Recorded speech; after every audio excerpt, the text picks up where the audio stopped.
বলে আমার ভিতরের একটা পিপাসা, আমার অন্তরে খুব ইচ্ছা যে আমি, তুমি যে ওই নারায়ণের প্রসাদটা পাও না, ওই প্রসাদ যদি আমি একটু পেতাম,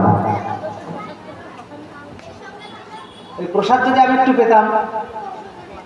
তো বলছে তো আমার অধিকার নাই, তিনি আমাকে দেয় বলে আমি পাই। ওই ওই পাতে অধরামৃত তো থাকে, কিন্তু ওইটাতে দেওয়ার অনুমতি আমার নাই। তুমি এমন একটা জিনিস পাল্টিয়ে চাও, তুমি ঘুরে চাও না, মা আমি ওই গোবিন্দের নারায়ণের প্রসাদ ছাড়া আমি আর কিছু চাই না, তাহলে আমার আর দিতে হবে না।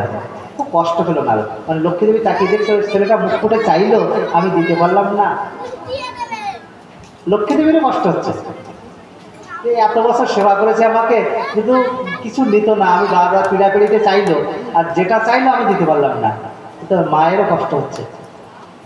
তখন প্রসাব করলে হয় না মাতা, যে না বুঝে সন্তানের ব্যথা। হরি বল কি, হ্যাঁ? তো তখন যে ঠিক আছে, তোর এই কষ্টটা, তখন নারায়ণের কাছে গেছে। নারায়ণ তো স্বয়ং একাদশীতে স্মরণ যাবে না, ক্ষীরসাগরে 7টা সাগর আছে, 7 সমুদ্র, 6 ঋতু, 8 সমুদ্র। পৃথিবীতে লবণ সাগর, ইক্ষু সাগর, সুরা সাগর, মধু সাগর, হ্যাঁ, দধি সাগর, হ্যাঁ, এইরকম 7খানা সাগর আছে কিন্তু ভাগবতে সৃষ্টিতত্ত্বে। আমরা লিমিটেড, ভগবান আনলিমিটেড, আমরা বুঝতে পারবো না। এই যে ভগবানের এই মহাশক্তি কোথা, তারপরে কি, তারপরে কি, আকাশের উপরে কি আছে জানি না, তো বিজ্ঞানও জানে না। এই জানো বিজ্ঞান রক্ত আবিষ্কার করতে পারেনি। একটা মা বাবা সন্তান হয় না, দিতে পারছে? অক্ষম পুরুষ সন্তানের বাবা হতে পারে না, যে মা হাজারো চেষ্টা করে একটা মা হতে পারে না। দেখো বাস্তবটা কিন্তু এখন আছে, এআই, আর্টিফিশিয়াল ইন্টেলিজেন্স বেরিয়ে গেছে, তোমার মনের কথা টেনে বের করবে, এমন এমন প্রযুক্তি আসছে না। এই মোবাইল তো পৃথিবী সব আছে এর মধ্যে, কিন্তু এই বিজ্ঞান তো একটা রক্ত আবিষ্কার, তাহলে ওর উপরে কি আছে? বিজ্ঞান তো সূর্যে যেতে পারেনি এখনো, বিজ্ঞান এখন সূর্যে যেতে পারেনি।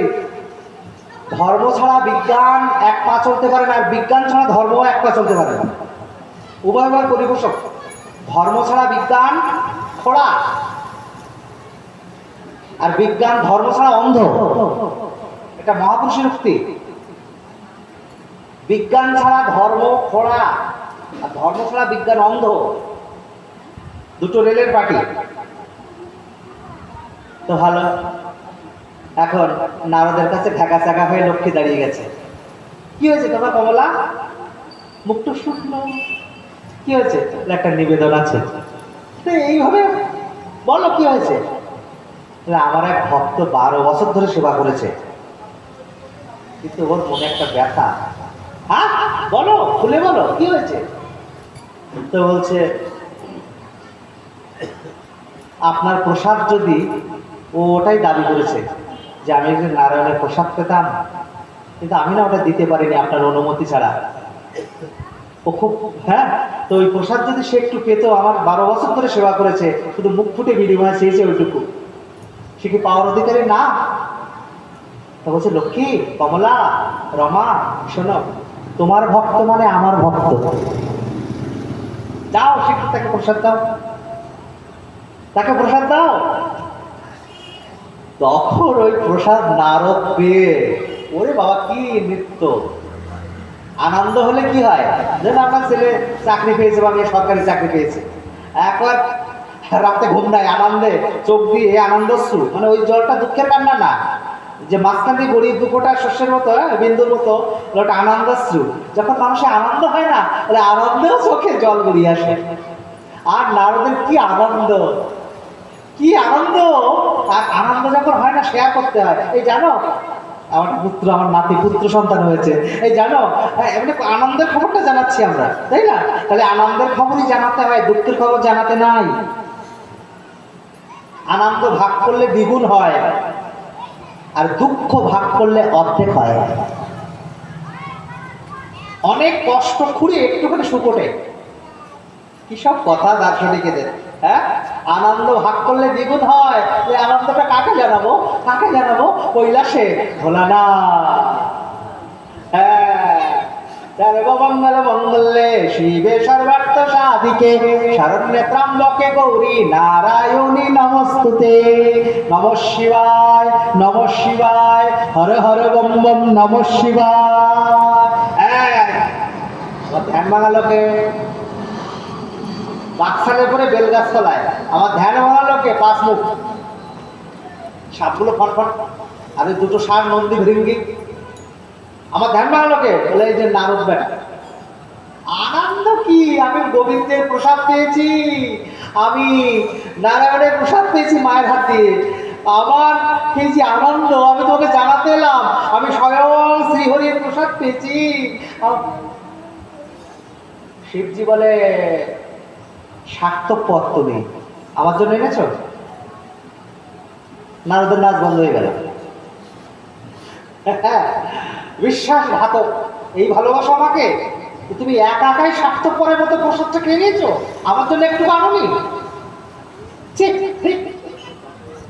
নারদ এবার মানে মাথাটা মাটির দিকে তাকিয়ে দাঁত দিয়ে নখ চাপছে। এত শিবজি যা বলছে না, হ্যাঁ, নারদের নাচ বন্ধ হয়ে গেল।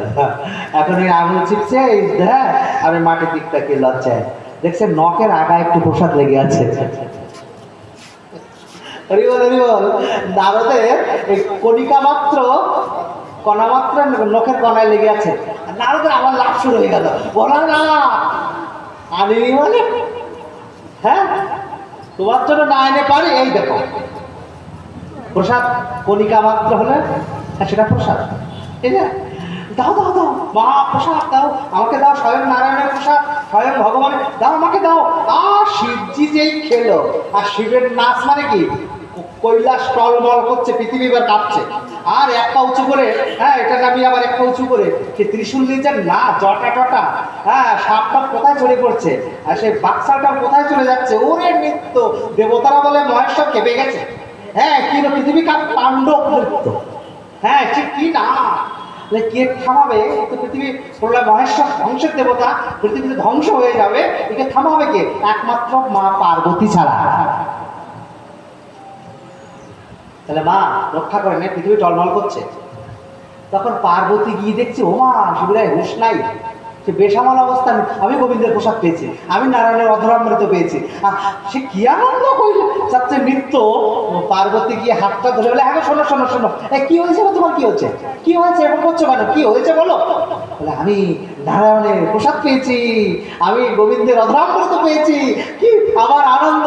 পার্বতী বলে, দাঁড়াও, আমি না তোমার অর্ধেক,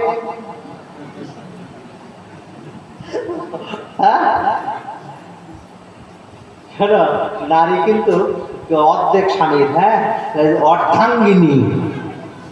অভিধানে কি বলছে, সহধর্মিনী, জীবন সঙ্গিনী। আমাকে বাদ দিয়ে তুমি একা একা খেলে। শিবের নাচ বন্ধ হয়ে গেল।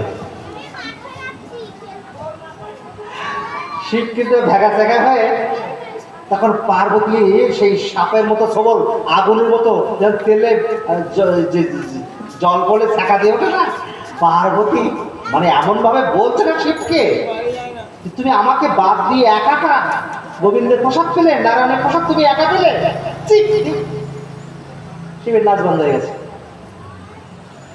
ঠিক আছে, তুমি সার্থক পরের মতো যেমন একা খেলে, আমি মরতে গিয়ে ওই অধরা নারায়ণের প্রসাদ শুধু আমি একা পাবো না, আমি মরতে কাশীতে অন্নপূর্ণা হয়ে যাব।